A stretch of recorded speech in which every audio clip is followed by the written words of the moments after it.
Formats అవి తెలీదు. నేను టీవీ అవి చాలా తక్కువ చూస్తామాట. సో అందుకే ఈవెన్ ఇమాన్యుల్ అన్న లాస్ట్ లో టాప్ 5 కూర్చోబెట్టినప్పుడు అడిగినప్పుడు ఈ గేమ్ కి వచ్చిన వాళ్ళు అందరూ స్ట్రాటజీస్ ప్లే చేద్దాం, ఈ గేమ్ లో ఎలా ఆడితే బెనిఫిట్ అవుద్దో అవన్నీ తెలుసుకున్న లోపే నేను టాప్ 5 లో వచ్చి కూర్చున్నా అని చెప్పి. నాకు తెలియదు యాక్చువల్లీ. నేను అందుకే 7.5 దగ్గరే, అంటే ఇంకా పెంచుతారో లేదు, ఇది లాస్ట్ అమౌంట్ ఏమో అని నేను మా పేరెంట్స్ అడుగుతా అన్న.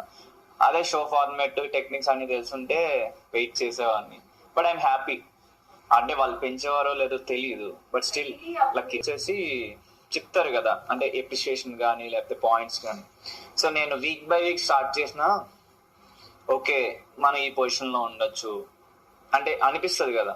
అట్ ది సేమ్ టైం నేను ఒక 7 వీక్స్ అంటే నేను కంటెండర్ గా కూడా లేను.